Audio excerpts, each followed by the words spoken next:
So the first poem we're going to look at after the poems dedicated to his daughter and to his son is a song to Celia.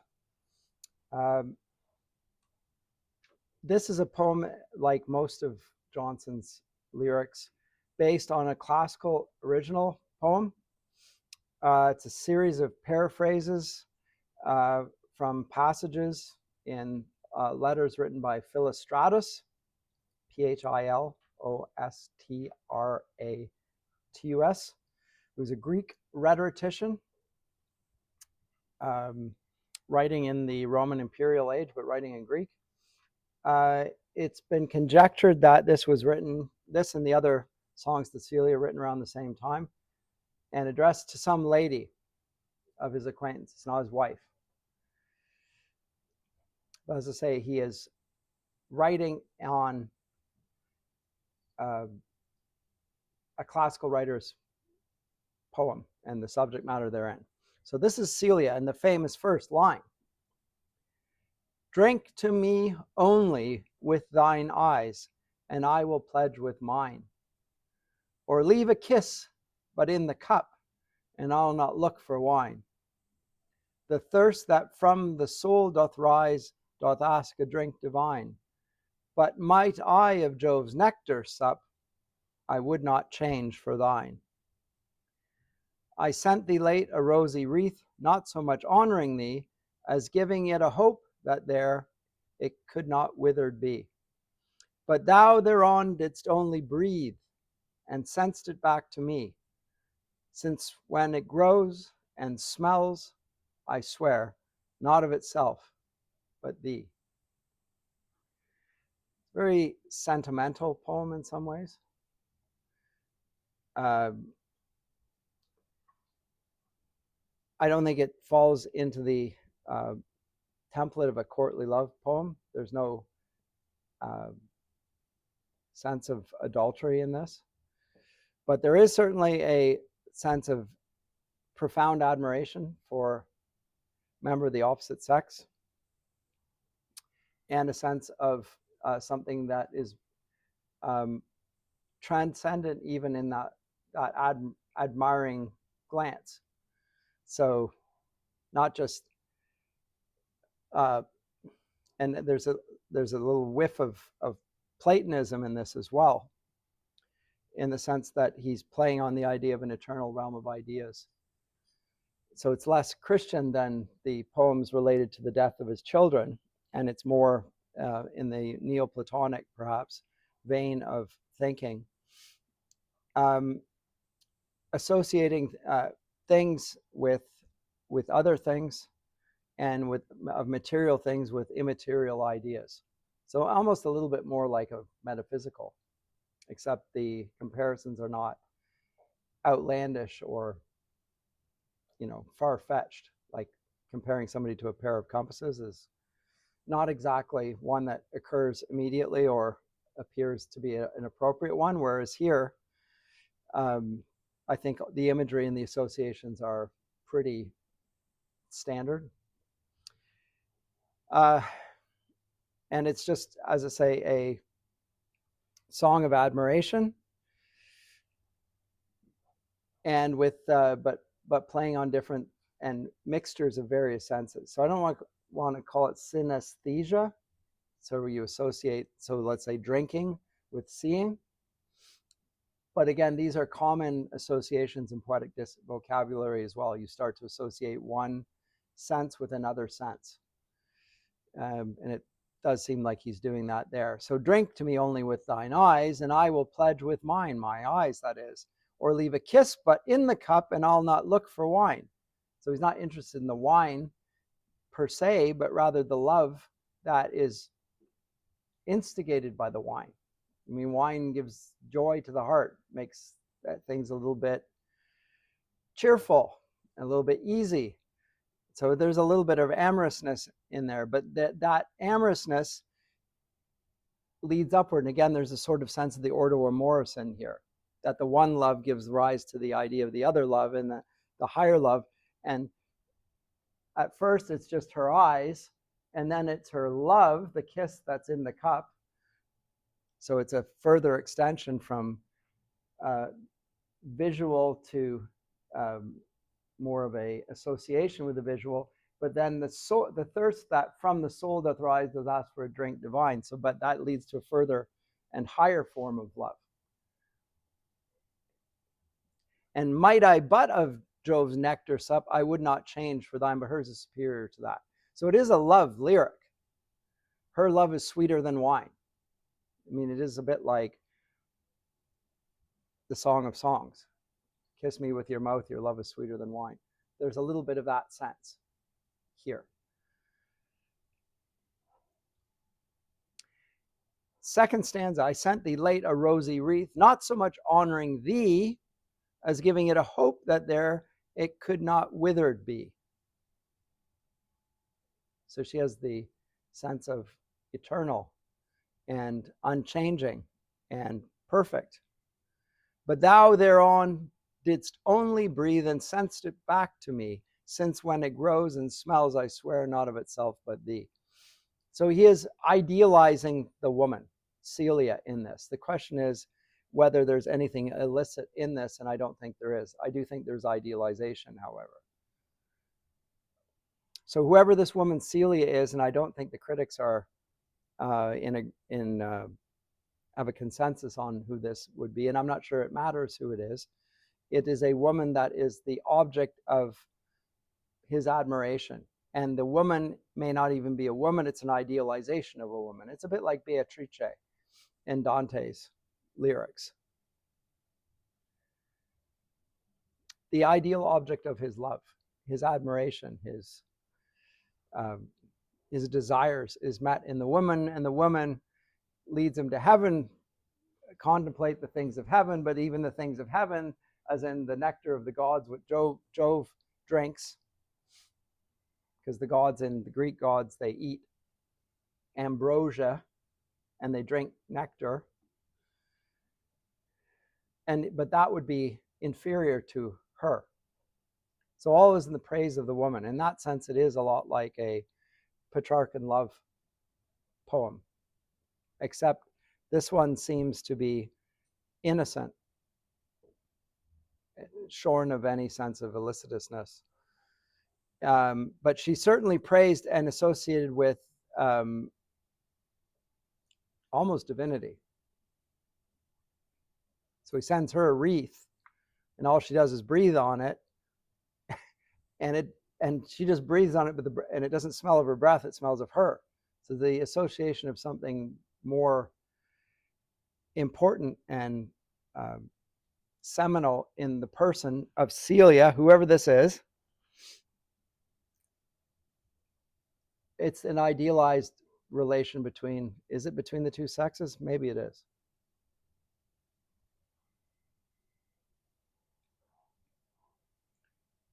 Anyway, like we saw before, although note that the versification is different.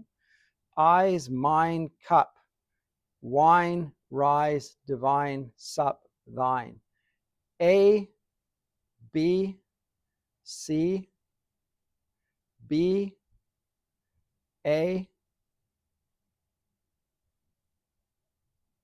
B, C, B. Really interesting rhyme scheme. And he's doing the same thing here. So there's a lot of variation here. It's not so, it doesn't have the enchantment of a rhyming couplet, but it's not eschewing rhyme altogether. It's got the meter and it does have a rhyme scheme to it. And in both cases, it concludes with her, concludes with thine and with thee. Drink to me only with thine eyes. I sent thee, honoring thee. Give me hope that there would not withered be, but thereupon thou only did. It's all about her. So it's strong emphasis on the thee, and the thee is the personified you, right? Or the intimate you. Speaking of in terms of intimacy of the woman here.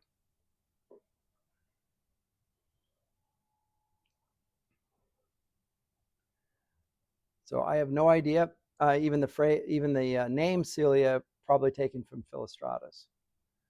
So not, as I say, it's a poetic woman rather than an actual woman.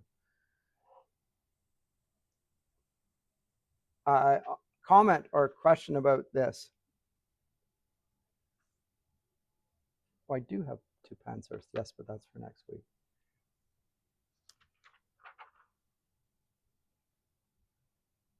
Any comments, questions, or observations? If not, I'm going to move on to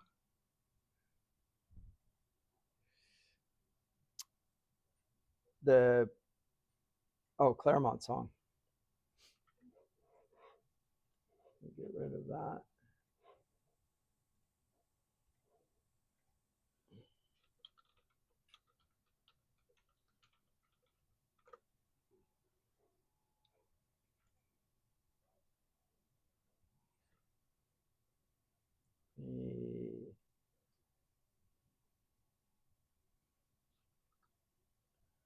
There we go.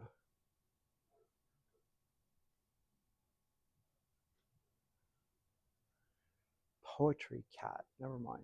Let's took it randomly off the internet. Clerimont song is what it's called. And I want you to note the decorum again, the restraint, the wit at all times. Still to be neat, still to be dressed, as you were going to a feast, still to be powdered, still perfumed. Lady, it is to be presumed. Though art's hid causes are not found, all is not sweet, all is not sound. Give me a look, give me a face that makes simplicity a grace. Robes loosely flowing, hair as free, such sweet neglect, more taketh me than all the adulteries of art. They strike mine eyes, but not my heart. This is about the right balance between art and nature.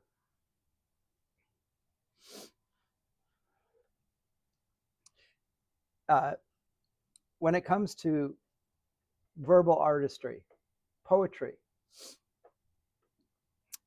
if you study the history of literary theory and so forth, and I do it in 4th year, some of you just done it with me, and you get the critics of the classical era, especially the Roman era, reflecting on, although you'll see the same thing in the Greeks, reflecting on how to become a good writer, how to become a good artist, and what it takes to develop that and become that. They will all emphasize that the chief ingredient is something that can't be taught. It's something of the person, it's himself or herself. There's a uniqueness about that, and let's call that nature. That's something that can't be taught. It's what God has given you. You can't put in what God has left out. So there's a natural capacity in everyone that you can't manufacture, you can't anticipate. It's just the uniqueness of every individual. Everyone bears the image of God. Everyone has a certain, like as a Christian theological statement, everyone has a certain sanctity. By virtue of the fact they bear the image of God, everyone has value in God's eyes and so forth. But in terms of poetic capacities, some people just simply have a better awareness of things and are able to express it.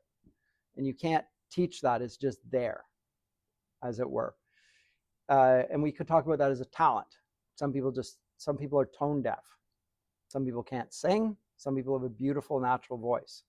There's a lot to work with. The teacher will say, wow, like you've got a 3-octave range in your voice. You haven't even been taught. The tone is just beautiful. There's a natural, but you can teach other things. And those things that you can teach are the art side of it. That's the artifice. That's the constraint on nature. Now you can teach constraint on every nature, but if your nature is rather small and unimpressive, the constraint on it is not going to be enough to make you a good singer. It'll make you perhaps avoid bad things, but it's not going to make you do good things. This is what this poem is about. It's a little bit about this, an application now to appearance. If you look at painting, and I'm not, we could do this in relation to painting, the way in which women are presented in painting or in statuary or so forth. We'll take Venus, for example. Venus is often presented as nude, except she's always got one sandal on. Just one, right? Not two, one. There's just a little bit of art in there, a little bit there. And in terms of presentation, the hair is often not done up. It's not held back. The holding back hair is usually has significance in presentation of women. If your hair is flying wild in the breeze, it tends to be a sign of your inner state as well. Like you're deciding to let your hair down. You're literally deciding you're not going to hold back anymore. And that's not a good thing, by the way. The romantics will tell you it is, but in general, it's a sign that you're losing control of yourself. And the fact that you're choosing to do so doesn't make it any less dangerous to you and everyone else.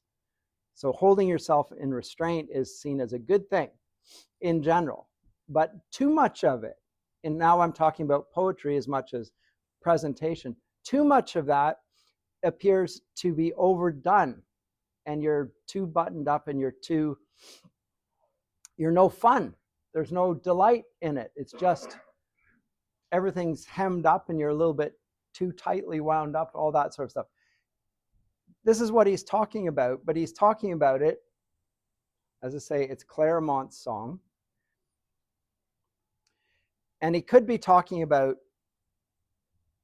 makeup and appearance, but I think, and he is, but I think it applies also to versification and so forth. So there is a meter, and there is, we already said that Jonson strongly objected to Dr. Donne for breaking the meter too often, and it wholly disregarding classical decorum and so forth, for which reason he said he should be hung or hanged. But the classical restraint does not mean total restraint. There's a little bit of artful letting go at certain points. And we saw that in relation to these two poems, right? Where we notice that he enjambs the line here. So the lines are ending rightly with punctuation, a punctuated thought at the end of the line. That's the form.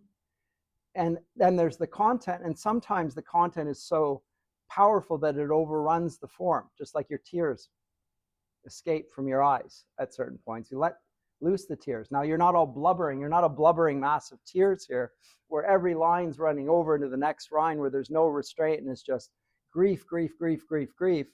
But there's a little bit here. This is one thought, but it goes on two lines. So it overruns the line. Now note he only does it there in the first poem, and in here he only does it one time as well.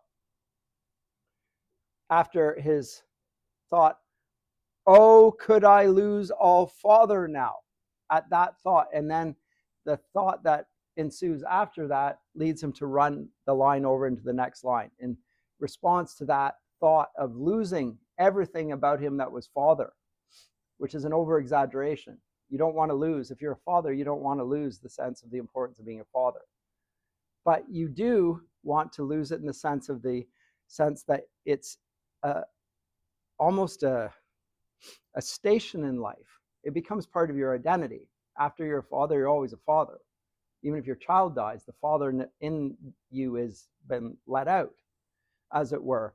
But that fatherliness tends to be possessiveness. So that thought, powerful thought, leads him again to run the line over into the next. And again, same thing here. Here doth lie Ben Jonson, his best piece of poetry. So those two lines, here and here, are enjambed lines where it runs over. Same as here. So back to Clerimont. What on earth? What happened there? Oh, go away.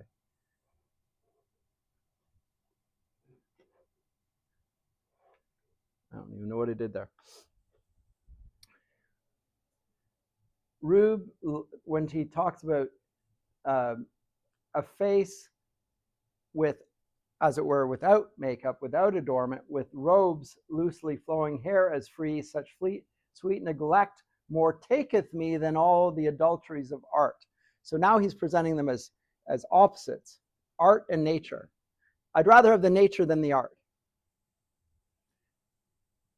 But then the question is, what's the best way for nature to present itself naturally? Because nature without art is the wilderness, if you want to keep transposing into different. The landscape without any human intervention is wilderness, where everything goes to seed, where the weeds crush the fruit-bearing plants out, where the wolves eat up all the animals and leave, and then themselves die of disease. So there's a necessary human intervention. Same with all art. There's a necessary pruning. What's the right balance here? He prefers nature to artifice, even though he's the classicist. This is his starkest comment on artistry and its inability to present beauty beautifully. Almost leans in the romantic direction.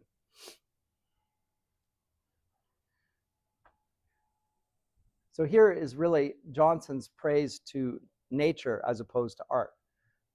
First one is the attempt to take total control. And by doing so, art's hid causes are not found, and all is not sweet, all is not sound. So look for the right balance. I presented it in terms of appearance, but that's how the poem does. Does the poem make sense? Do you know what he's getting at?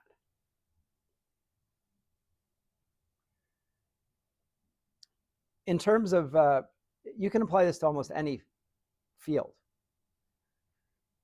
You can talk about it in terms of appearance. So in the 18th century, when they do their hair up and it takes hours to get everything done up, there'll be one wisp of hair that hangs down. It's escaped, except it hasn't escaped. They let it go, right? And so it's the imperfection of the appearance is part of the perfection. It's like the one sandal on Venus that draws attention to the fact that the rest of her is nude, as if you didn't notice that already. But the fact she's got one sandal on, and the one little wisp of hair that's loose is suggests that everything is in order, even though it's loose. Same thing here. There's a sense of the inability of human art to achieve perfection by not trying to be overly perfect. It's one of the reasons people don't like Alexander Pope and the rhyming couplets of the 18th century. It just seems a little too perfect. Rhyming couplets at every line seems way overdone. Doesn't fit our sensibilities. Just like I would say neoclassical gardens from France are just a little bit too geometrically precise and orderly and artificial. Whereas an English garden has a little bit more of the sense of letting nature take its own course, and then of course you prune whatever, but you just let it. It's not symmetrical, perfect. It's not rationalistic. Whereas the English sensibility is a little bit more, we'll let nature present itself and then we'll prune it and tend it and so forth. We'll let individuality stand.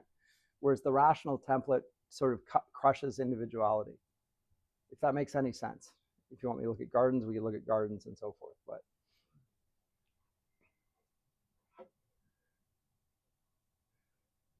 so all the adulteries of art, they strike mine eyes, but not my heart.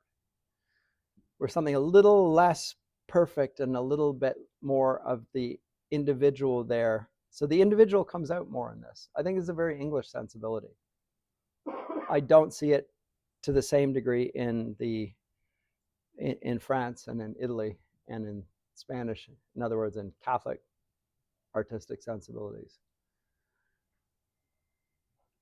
It might be unfair, but that's my sense.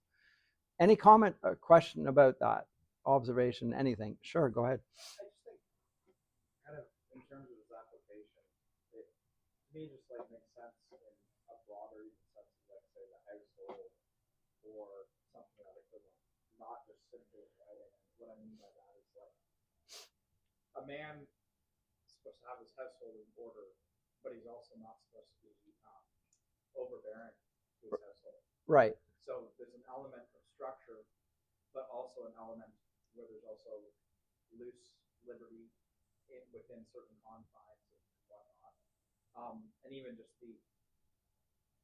like the capability of the individual in the household to also express certain things, but them being a part of this greater collective as well. Yeah. It depends how much weight you place on an individual, and it depends on how much how you understand the role of governance and headship and so forth. And I will say that you can have two families of mother, father, two children. Let's say one's male, the other female children. You would still say that every family is different, even with two parents and two children, because the parents are different, the relation between them is different, the children are different individually just because they're boys and girls. Statistics can never account for those sort of individual differences. They can say, oh, it's a household, father and a mother and two children, boy and a girl. It doesn't mean they're the same. And it doesn't mean that they should be dealt with in the same way. There are general principles, but then there's the specifics that will allow for variation upon that. And I think that's what this poem by Jonson is emphasizing, is the importance of individuality here and letting the nature of the case speak for itself. It's a very strong, and it becomes a political principle even. That becomes a part of the American experiment and so forth in political governance, is to try and promote individual personal flourishing in a way that is not just the flourishing of the king. So in Shakespeare, you get a sense, well, if the king flourishes, the whole republic or the whole kingdom flourishes. And so that's the principle there, but the principle applied in a more of a republican sense is that every man's home is his castle. I mean, it's a very English sensibility. This is my dominion, and within that dominion, I have a responsibility to exercise some sort of rule over it to bring about the flourishing of everyone in the household, not just my own. If I flourish myself, but I'm oppressing my wife and my children because I'm making the whole family about me, then they're going to suffer. So this principle of art now being a techne, a technique, a way of managing it in the light of 20th century managerialism, where everything is being managed, including us, by our superiors. We're widgets in the machine. We're being managed because the people know better than we do about how we're to manage our lives. It's hard to imagine this sort of freedom for individual nature to be presented as an ideal, but that's exactly what's going on in the poem, I think.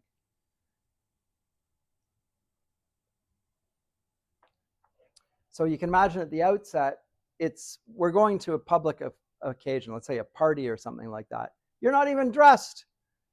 You're not even cleaned up. Still to be neat, still to be dressed, as you were going to a feast, still to be powdered, still perfumed. Lady, it is to be presumed, though art's hid causes are not found, all is not sweet, all is not sound. And then the counterpart, give me a look, give me a face that makes simplicity a grace. Robes loosely flowing, hair as free, such sweet neglect more taketh me than all the adulteries of art. They strike mine eyes, but not my heart. You look great as you are. Don't fuss about the lack of perfection. The makeup is not complete. My robe is wrinkled. There's something there that is commendable in a lack of care about the perfection. But he sees that as grace rather than art. And it's simplicity.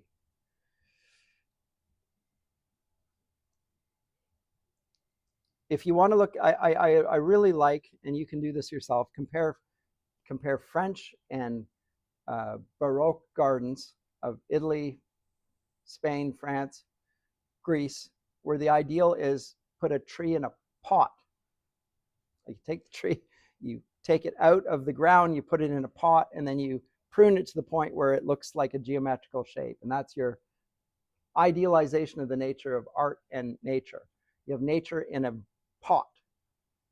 You don't have green grass. Ugh, pave that over. It's useless and it creates mud and so forth. Let's create more order here. You'll note in the Greek areas of the city of Toronto, I don't want to get into trouble here, they're very happy to pave things over. And then it's not that they won't want trees, but they'll put the tree in a little pot that grows there. Where English sensibilities, everyone wants their front lawn. Just let it go. And now they might want to get the weeds out, or some people don't, and they'll be judged for that as well. And there's also, all of these ideas are relations of ideals. How should it be? And other people's ideas of, well, I don't care if my lawn is perfectly manicured and has no dandelions and is cut symmetrically and edged and all that. I don't care. I don't see that as an ideal. I see that as like an idol. And it's being, it's making me worry about this way too much. And I don't even think it looks good. Right? This is what this is about. All these are reflections on ideas of order and perfection and propriety and all these things. That the poem's about that. I think it's an interesting poem. Any other rest of you comment at all? You can find it even interesting. Jonson, the classicist, that's exactly what he is. He's trying to get the right balance. The point of Jonson is balance. What is the right balance? You might think because he's a classicist, the balance is going to be on all of the classical poetics and structure, and because that's what we think of when we think of classical. It's so orderly and mannered. But the right balance for a classicist is order without appearing orderly.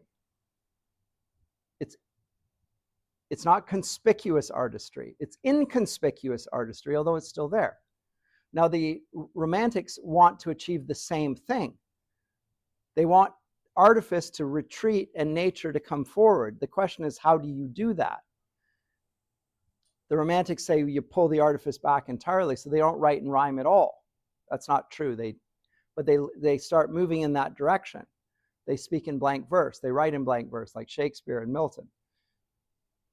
And no rhyme. The rhyme starts to retreat. And nowadays, people don't even have lines. Every line goes into the next. You might as well be speaking in prose. There's no order or rhythm at all. And by doing so, we think that we're being more spontaneous and more natural and less, we're giving our feelings articulation without the restraint of artifice. And that's more sincere. Whereas if somebody contemplates what they're going to say, how they're going to say it, will say, well, but that's less sincere. Well, it's not less sincere. It's more contemplative. You're thinking about what you're going to say, but the way you're thinking about it may be a more powerful expression of your feeling. It's just thoughtful writing. And you've never given thought to it. Because in school, all you're told to do is tell me how you feel about this. Write me a poem. And some of the clever people write it in rhyme. Some people are better at rhyming than others. It's really easy to rhyme, I think. But some people can't do it. So the people that can do it seems extraordinarily clever. The rhyme's not the hard thing. The hard thing is to rhyme and appear and to say profound things in that. That's the challenge. You were going to...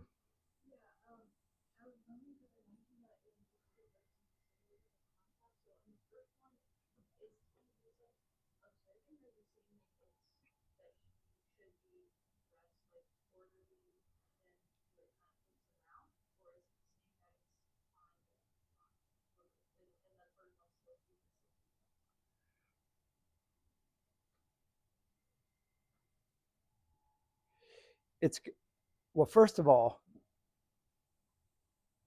the question that you ask is what you need to figure out as well. What exactly is, what's the relation between the two verses? Is this act 1 and is this act 2? Is this talking about the same subject matter? I mean, what is the relation between this second stanza and this first one? It's, this one appears that, we're not ready at all. So there's a state of unreadiness.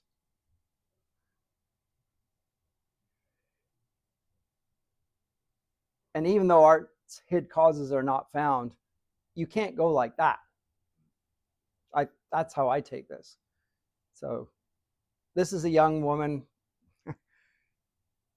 who's going to go out, and you can't go like that, because that's natural for you to go that way, but that's no way to go out in public. You can't go out that.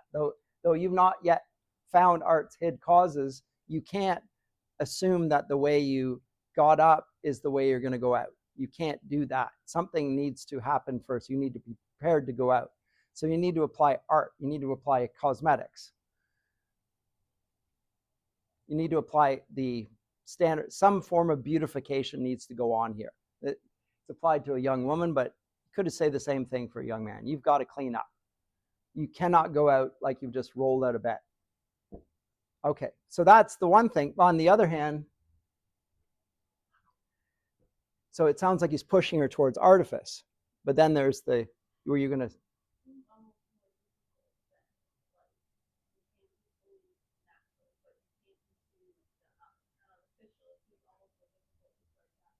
That's exactly, I think that's what the poem's about.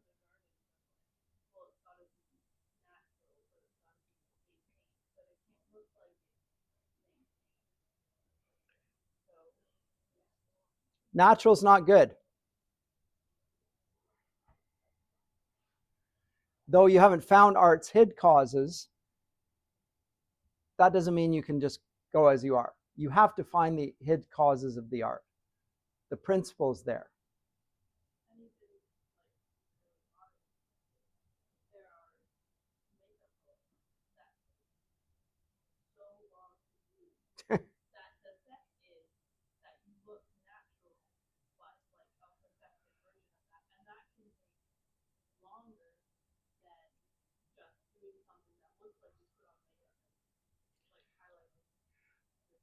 Okay, so we're talking about makeup because makeup's the most, I mean, it's pertinent here as well.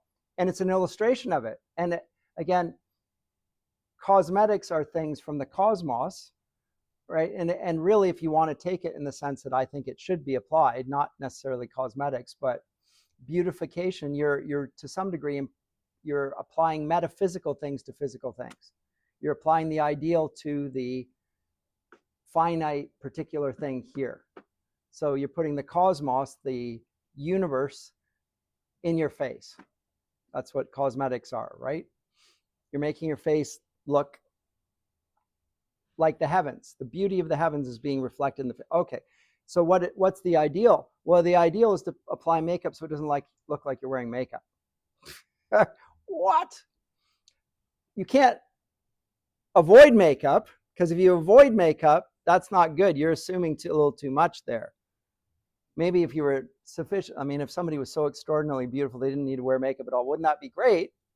But that's not anybody's face. Everybody wears the makeup. When they wear the makeup, they wear it and you spend hours, and there are techniques in order so that you look your perfect self and you look like you have no makeup on. But the makeup is what you're doing to make it look like that.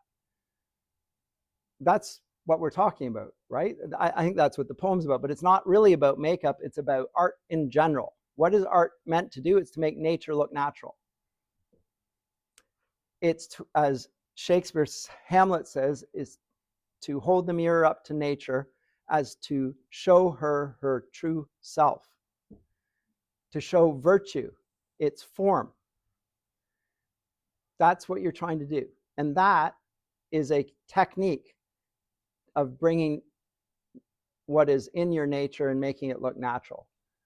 Now that can be applied to human character as well. So the people that are the easiest in conversation, everything comes naturally. Then they have the gift of the gab. They put everyone at their ease. They're socially gracious. They make people want to be around them, and you can cultivate that. That's why you go to school, actually, because it's manners that maketh man. It's not just the knowledge that you have of science and you've studied and you got 100% on your test or whatever. It's your ability to present that publicly in a way that will make you the person that is going to flourish in life. So those are the manners. Well, you cultivate those things, and you cultivate them by relational interactions and so forth. And they can be taught. As I say, some people have pitch perfect singing voices. Isn't that great? So they've got more to work with. But everybody can be taught the notes of the scales and to hear them. You might not be able to sing them, but they can hear them. But you should be able to sing it. There's a tone. Well, you just have to, form your mouth and your tongue and put it in the right places, and here's how you breathe, and you can be taught all of those things. Some people do it without even thinking about it. Others have to be told how to do it. It's just like learning a foreign language. No, you have to put your tongue here, and you have to breathe out here, and you have to breathe in here, and that's how you make this sound, because I don't even know how people make that sound. Some people can't speak English because they can't make certain sounds, or at least not speak English that is comprehensible to other people, because they're just not making the right physical movements of air through their whole speaking apparatus. And singing is the same thing. But all the arts are like this. So this one is, the ideal is nature. And you're acting as if nature means just going as you are. That's not going to do, because all is not sweet and all is not sound. The fall has ruined all that. You can't start there. So here we go. Let's try it properly. Give me a look, give me a face that makes simplicity a grace. Robes loosely flowing, hair is free, such sweet neglect. More taketh me than all the adulteries of art. They strike mine eyes, but not my heart. So he is still after something that appears artless. But it's not this. It's not no care and no attention and no cultivation. But it's to appear careless and artless.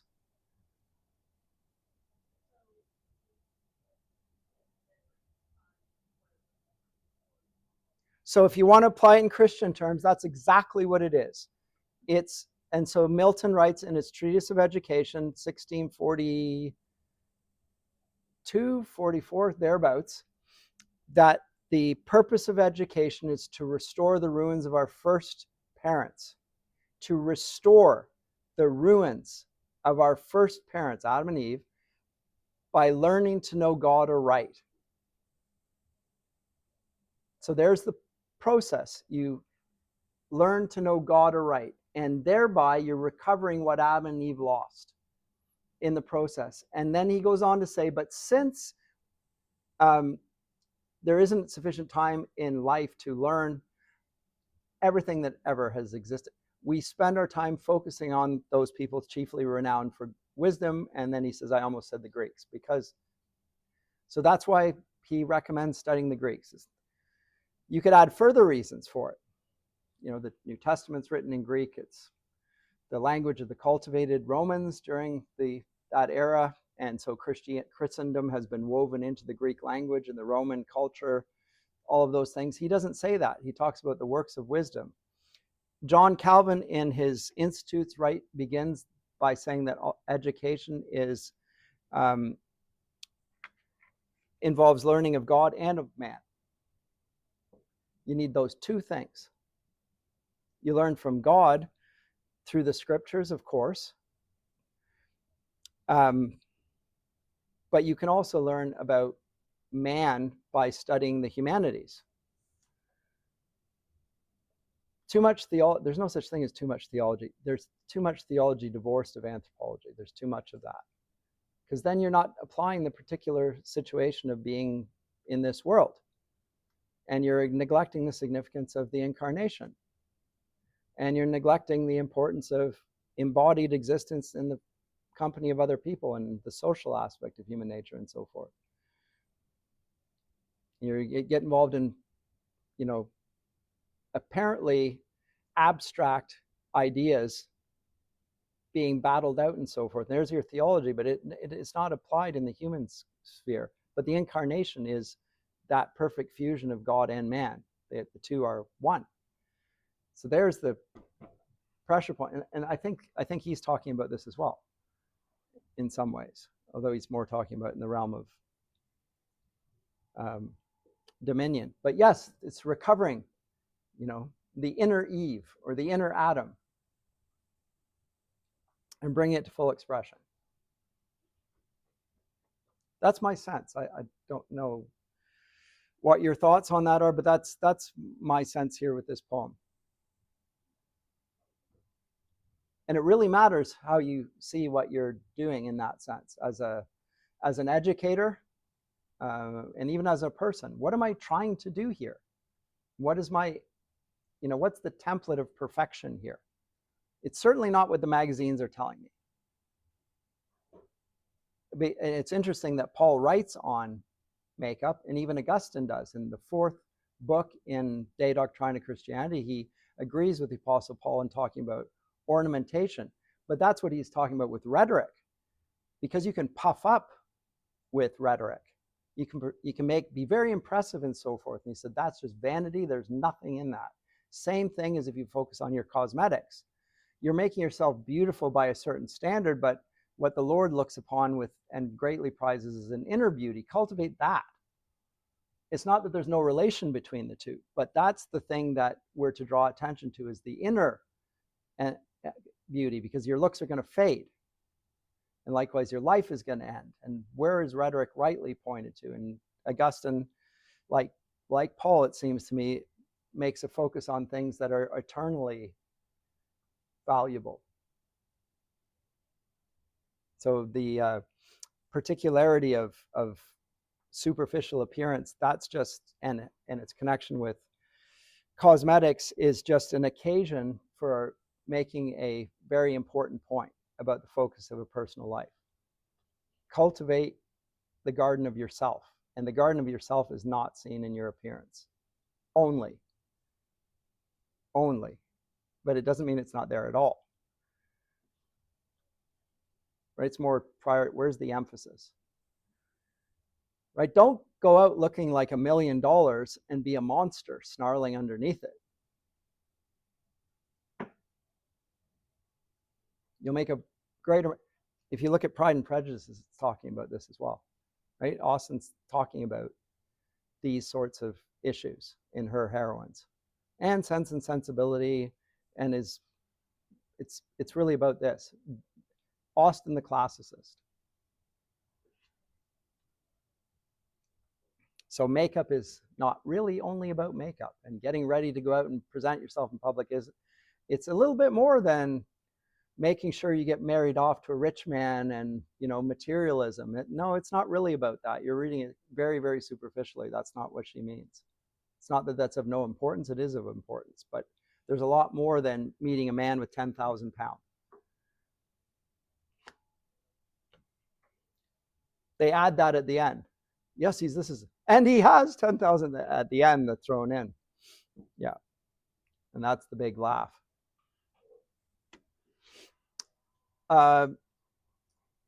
Any other comments? If not, I will skip on to, where is it?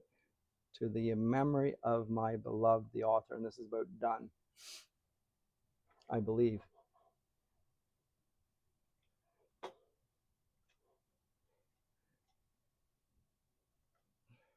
Jonson to.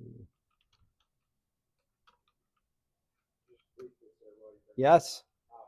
No, it's Shakespeare. Sorry, I got this one wrong. He writes one to Donne as well, but sorry, go ahead. I was going to say something Dr. Carter brought up years ago was in terms of the parable of talents. Actually cultivating and using the talents that have been given to you, and how oftentimes people will ask for certain things or be envious of certain people and the opportunities that they've been given. And it's a very Canadian thing. Yeah, and his advice was basically, have you actually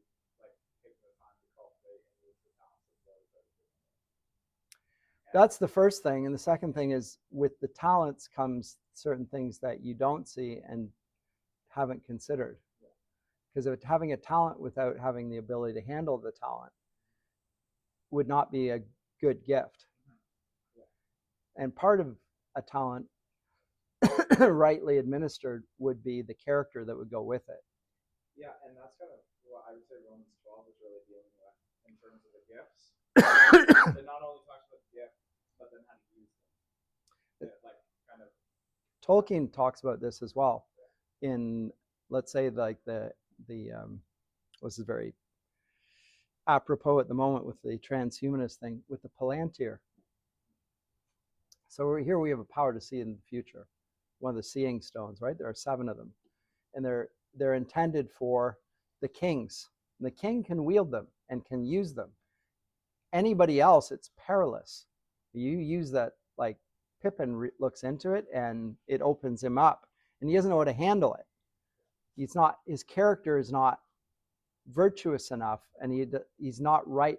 So you can wish that you had this talent, this gift, this position, but you don't have all the attributes that would allow you to do that. So have a sense of humility and be thankful for the gifts that you have. Now you can pray for more and you can work towards more, and maybe they might be given to you, but you can't achieve them because they're gifts, right? And gifts are things that you can't grasp. And there's the problem with the ring. The ring wants you to grasp things that you shouldn't have, and you can't resist it. And when you take it, then it takes you. So it's a metaphor for domination and the effect of power on a sinful human heart or a sinful hobbit heart. Now, hobbits are more resistant of it because they're more, they have, by virtue of their stature and their status, nothing to commend them. Nobody is afraid of a hobbit. Nobody admires a hobbit. They don't barely notice them. They're not even listed among all the races, like the Treebeard, when he lists all the hobbits aren't even in there. He'd forgotten about them. They're so insignificant that Sauron has overlooked them. So they're, by the standards of the world, they're something we have contempt for. And yet God uses that. And the fact that Frodo is not tempted to think of himself as great is what allows him to bear the ring all the way to. So even your lack of gifts from the world's perspective is a gift. It's the gift of humility, which is a great thing because God himself is humble. And that's a very anti-worldly perspective, but it is the teaching of the Lord of the Rings. But yes, take the gifts that you have and cultivate them and regard them as gifts and not as, oh, I wish I had that. Because there's a sort of blasphemy in that almost. I have no gifts. Oh, you mean you have no gifts that other people admire? That doesn't mean it's not a gift. Doesn't mean you can't have great use in God's kingdom. Anyway, this one. So this one, I'm going to read a poem dedicated to Shakespeare, and then I'm going to read one dedicated to Donne. So I said to you that Jonson was a famous playwright and actor in his day, and his equally famous, and now in our eyes, more famous contemporary Shakespeare died before him, and he wrote a memorial to him. To the memory of my beloved, the author, Sir William, Mr. William Shakespeare, and what he hath left us. Now, today there's a lot of noise out there about the fact that Shakespeare didn't write the works of Shakespeare, and it was the Earl of Oxford, or it was somebody. I think these sorts of testimonials make it less and less plausible that it's anyone other than William Shakespeare, but never mind. I mean, there's all sorts of reasons why I would suggest this. But anyway, what he had left us. To draw no envy, Shakespeare, on thy name, am I thus ample to thy book and fame. While I confess thy writings to be such as neither man nor muse can praise too much. 'Tis true, and all men's suffrage.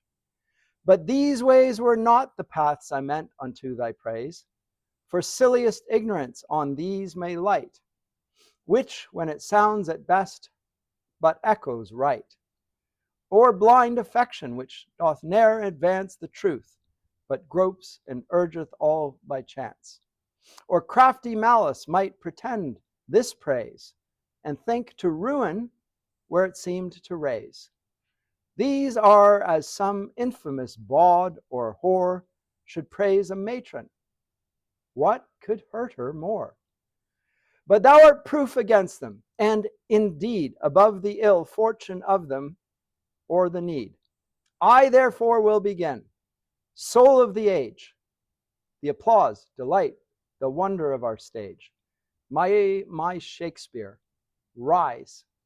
I will not lodge thee by Chaucer or Spencer, or bid Beaumont lie a little further to make thee a room.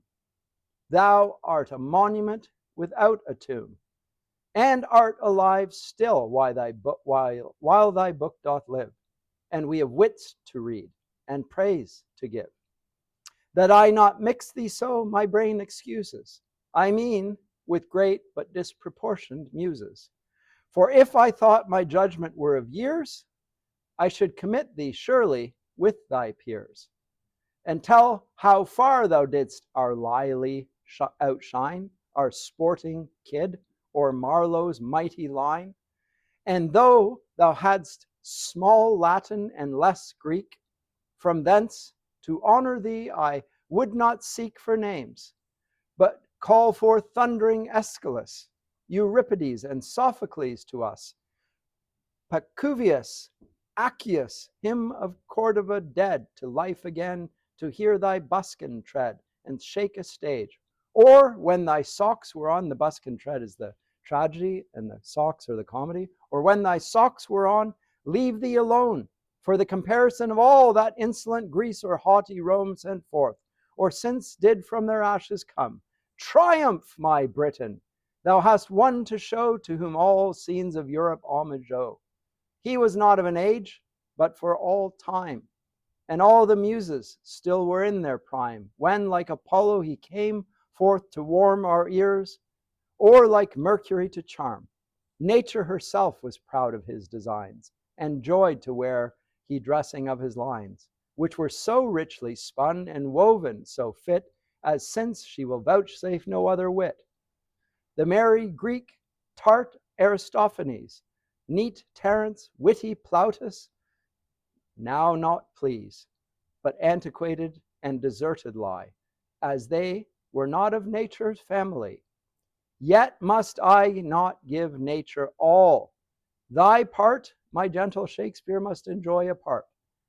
For though the poet's matter nature be, his art doth give the fashion. And that he who casts to write a living line must sweat such a thine as thine are, and strike the second heat upon the muse's anvil, turn the same, and himself with it, that he thinks to frame, or for the laurel he may give a scorn. For a good poet's made as well as born. And such wert thou. Look how the Father's face lives in his issue. Even so, the race of Shakespeare's mind and manners brightly shines in his well-turned and true-filed lines, in each of which he seems to shake a lance as brandished at the eyes of ignorance. Sweet swan of Avon, what a sight it were to see thee in our water yet appear, to make those flights upon the banks of Thames that so did take Eliza and our James. But stay, I see thee in the hemisphere advanced, and made a constellation there. Shine forth, thou star of poets, and with rage or influence chide or cheer the drooping stage, which since thy flight from hence hath mourned like night, and despair's day, but for thy volume's light. It's a great memorial.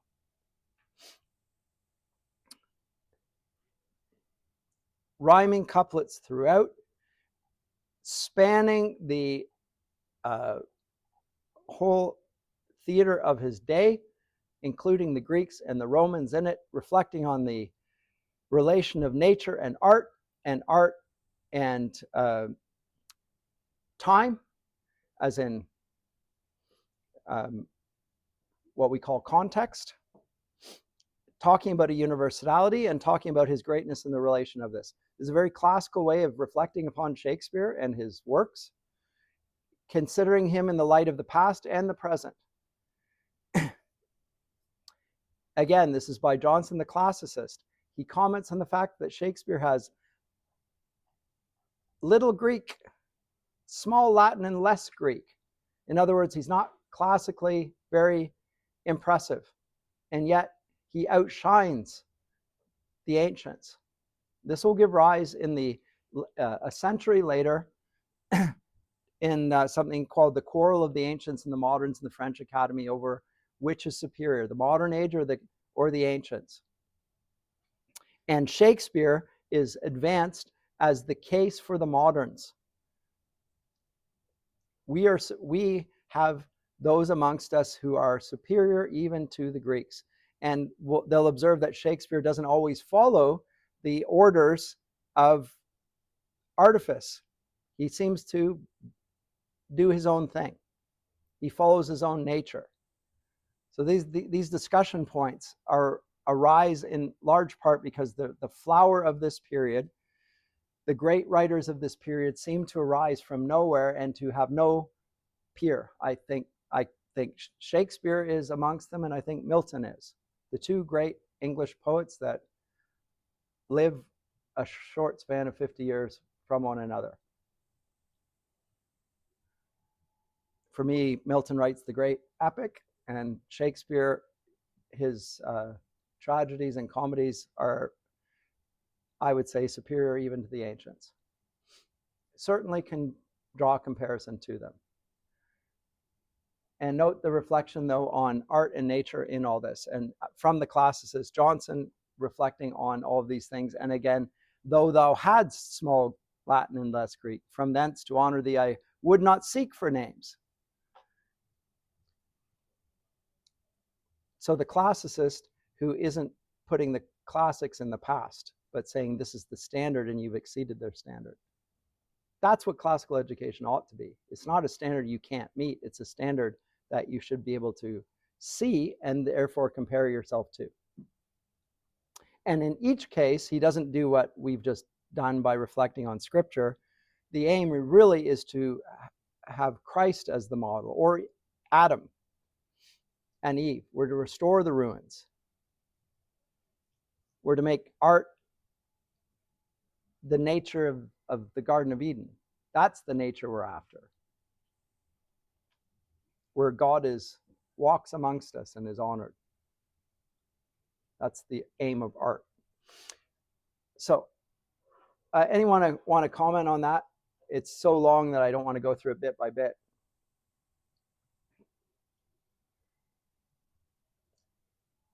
And so this is one memorial. Another is written by Marvell. I'll come to that later. Marvell's is, and so is Milton. Milton also writes one to Shakespeare. And Milton's goes in Shakespeare's first folio is the introduction, which shows how great a poet Milton is regarded as in 1620s. When he's a young man, it's Milton that introduced Shakespeare's works in the first edition. Like before he writes any of his great works. That's how highly Milton is regarded. And then he goes to Italy, etc. Okay, Ben Jonson, and finally to Donne.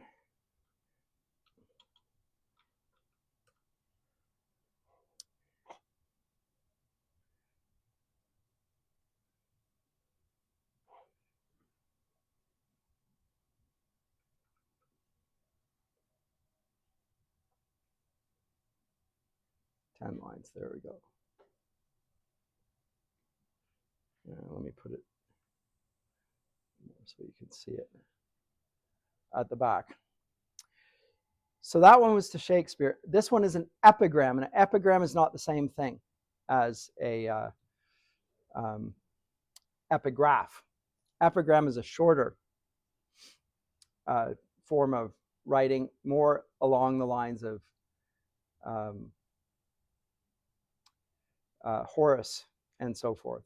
More philosophical, more contemplative. So this is dedicated to Donne, who I already have told you, Jonson had a rather uneasy relationship as an artist, very critical of him. To Donne. And remember, Donne, when he dies, he's the Dean of St. Paul's, the most prominent preacher of his day in London. And London's the center of England, then as now. So a famous figure when he passes. Donne, the delight of Phoebus and each muse who to thy one all other brains refuse, whose every work of thy most early wit came forth example and remains so yet. Longer in knowing than most wits do live, and which no affection praise enough can give. To it thy language, letters, arts, best life, which might with half mankind maintain a strife. All which I meant to praise, and yet I would but leave, because I cannot as I should.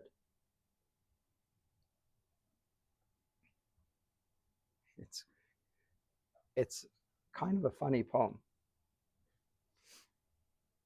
Phoebus Apollo, the god of poetry, the sun god as well. And the muses, as if he possessed access to them and all other brains were refused access. So again, he's raising him up. Whose every work of thy most early wit came forth example and remains so yet. So all of your works have been exemplary. Longer in knowing than most wits do live, and which no affection praise enough can give. So it's all unmeasured praise. To it, thy language, letters, arts, best life, which might with half mankind maintain a strife. So I'm wondering if this little line here, line 8, is a reference to his Protestantism and the strife that he maintains with half mankind, as in the Catholic. I'm not sure. All which I meant to praise, and yet I would but leave, because I cannot as I should. Now, what does he mean by this? So the final two are the most confusing, and I think they relate to the 8th section. All which I meant to praise, and yet I would but leave, because I cannot as I should. Why cannot he? Because it's too praiseworthy to praise?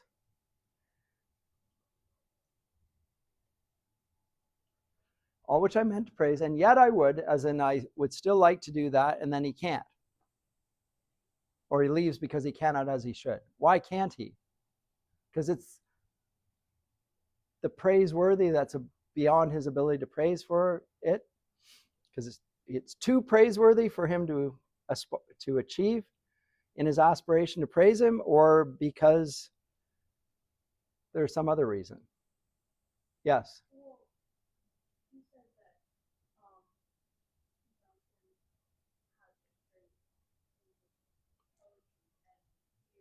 Restraint in his praise.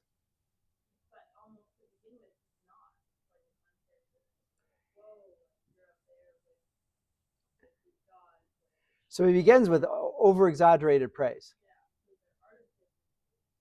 Over-exaggeration. Yes.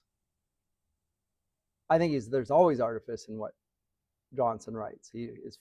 Here's a man in control of his medium. When you say art, it's almost what you mean by control. Art is just conspicuous control. So if you're artful in your speech, you're just controlled in your speech. You're thoughtful. You have self-control. It's not just that you say or don't say. It's when you say it the way you want to say it, and you don't leave things unsaid that you would like to say. So it's not just what you leave out and what you put in. When you put something in, how do you put in what you put in? That's part of the art as well. It is partly you keep certain things out. You don't talk about things that are immoral, for example. You don't raise those things because it muddies the waters, as it were. We want some clarity here. But even when you decide, I'm going to talk about this, I'm going to write about this, I'm going to break, how do you introduce it? In what way? What is the subtlety? Do you talk about this thing by not talking about it? Say, I'm not going to talk about my opponent's character. Well, you've just raised his character. I'm not going to talk about my opponent's former life because that would be inappropriate. Well, you've just raised it, and thereby now everybody's thinking about the opponent's former life. You've just made an insinuation without actually talking about it. Right? So there are ways of raising issues and saying you're not going to talk about those things. That's an unsophisticated way that politicians do this right now. I'm not going to bring up the fact that my opponent is a scoundrel who did this and that. I'm not going to do that because that's, we don't need to lower ourselves to that level. And now let me carry forward. Well, you've just done that, and right. So, but here he's raising, and as you say rightly, he's praising him to be the most wonderful artist who ever lived. The delight of Phoebus and each muse, who to thy one brain all other brains refuse. So you are the sole repository of all the gifts of the muses, whose every work of thy most early wit came forth example and remains so yet. So the exemplum par exemplum amongst artists. Longer knowing the most wits do live, and which no affection praise enough can give. Okay, so there it's all unmitigated praise. That's the beginning, but that's, as you say, rhetoric.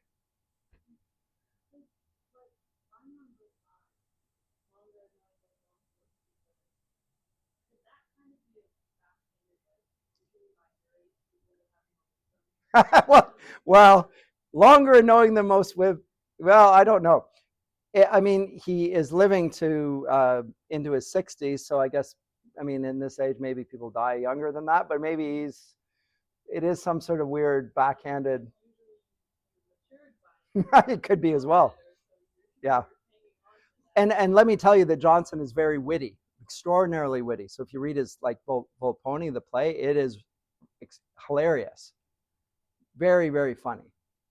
And so the humorous side of wit shines forth. And that could be the case here. It's not clear to me, at least, what exactly the backhanded compliment would be here in 5, though. Other than that, you've lived longer and you've expressed your wit for longer and you've known longer, and your like longevity is part of the whole matter of praise here, and which no affection praise enough can get.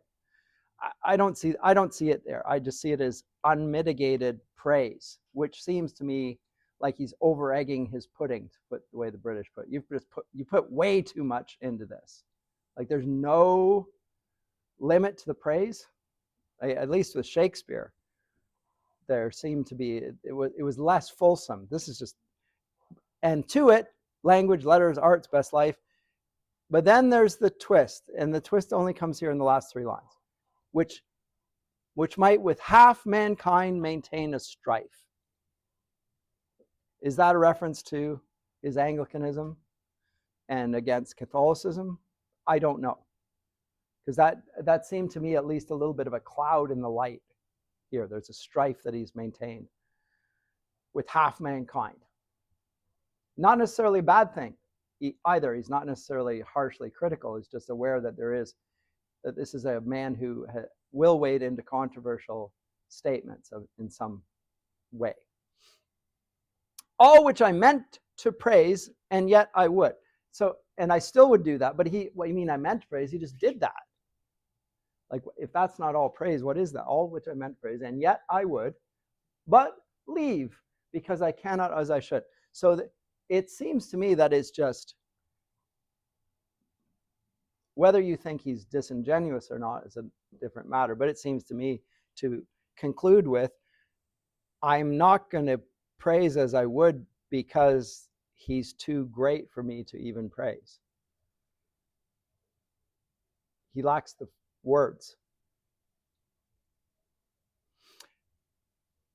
maybe because there's an awareness of there's a genuine conflict between the two men on an artistic level. So here's the classicist, here's the metaphysical, head of the metaphysical poets. There's an awareness that there's a sort of a conflict between them and so forth, and yet this is the praise of the rival.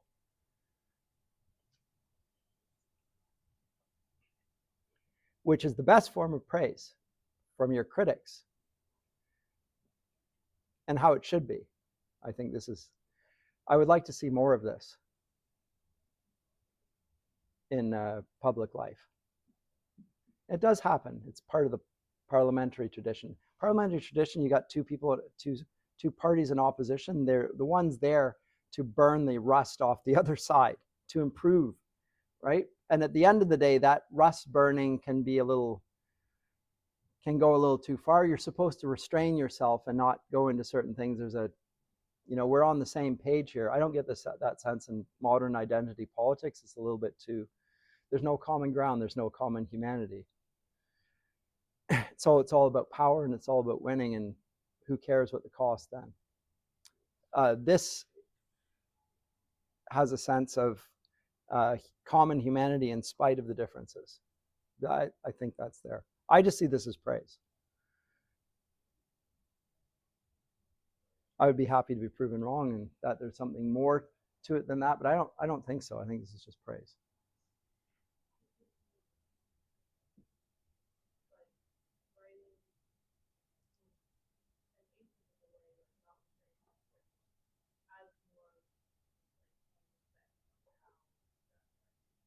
Yes,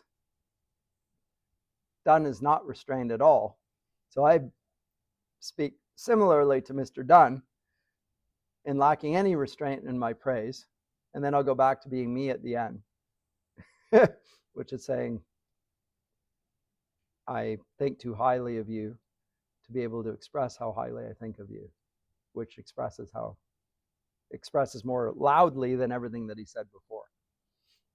So, I've heard some people say that they have derived more pleasure from a critical word from people they respect than praise from people they don't respect.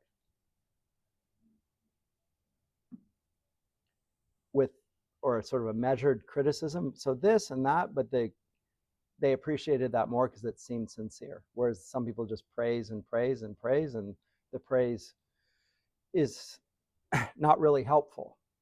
It is encouraging in its tone, but there was no precision in the praise, so it seemed rather inappropriate, and it was encouraging the wrong things as well as the right things. It's important when, especially as a parent, but also as a teacher, to say positive things, because people need to hear encouraging things. But if you don't say negative things, there's no growth. Say, oh, that's wonderful. That's so great. You've got to mix the two, I would say, to do it properly. This is way overstated, but it's a funeral, I think, or it's on the occasion.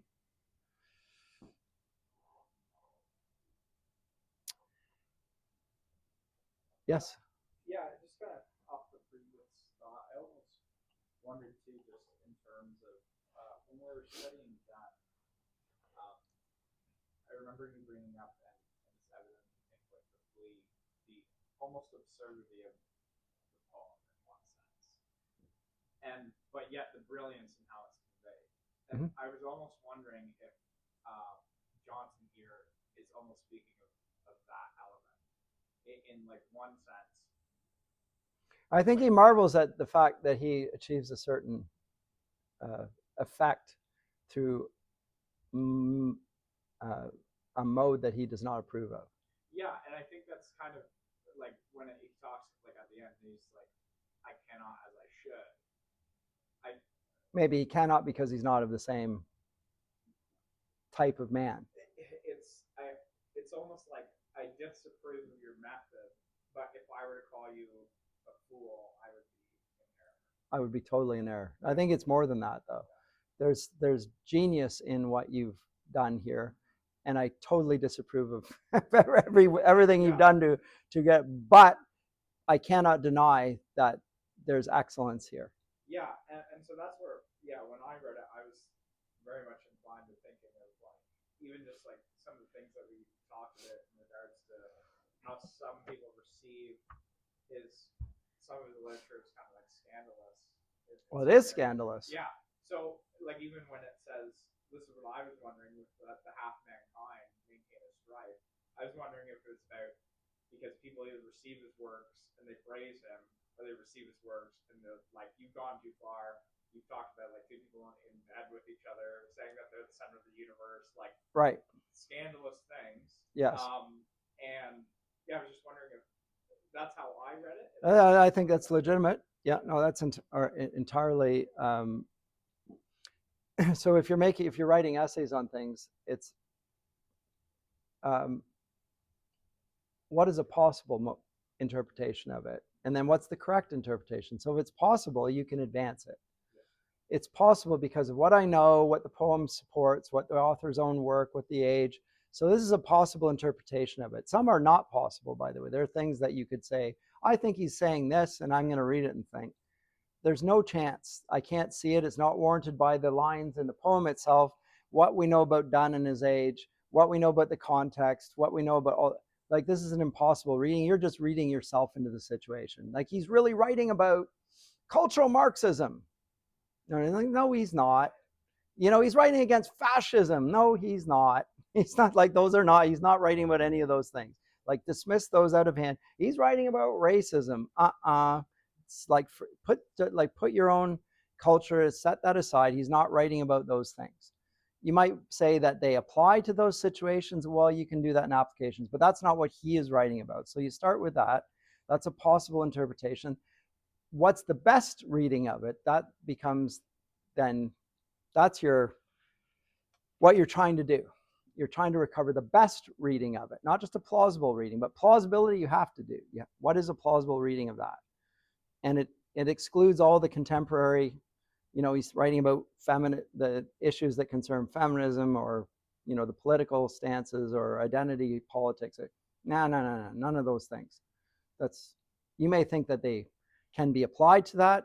That's your business, but that's not reading Mr. Donne. So let's get with that. Once you've got that, okay, then what could it be? And I think at that point, he's clearly praising him, but we also know that he disagrees with Donne in terms of artistic approaches, and he would dislike his tendency to bombast and to exaggeration and to unlikely comparisons and metaphysical conceits. And he's going to want restraint and decorum and expression in appropriate fashion. That's what he wants. And Donne is not that man. But so his exaggeration is almost Donne-like. And so you could say, okay, so he's maybe mocking Donne, although mocking is the wrong word, but he is to some degree exaggerating in a way that, boy, he didn't exaggerate his distress as warranted it was when his daughter died and his son died. No exaggeration there. There was restraint there. And yet here there's no restraint. Very unlike him in that sense. And until the very end, in which he pulls himself back and says, well, I can't. The fact that he does it all is, again, typical of him. It's just, shows the restraint. Anyway, that's it for Donne. For talking about Donne, about Jonson for today. Next week, we are on to the wonderful Amelia Lanyard, as well as Jonson. Upon Appleton House is going to go down to Marvell. But to Penshurst, and then these two, Salve Deus Rex Judaeorum and the description of Cookham, those are both by Amelia Lanyard.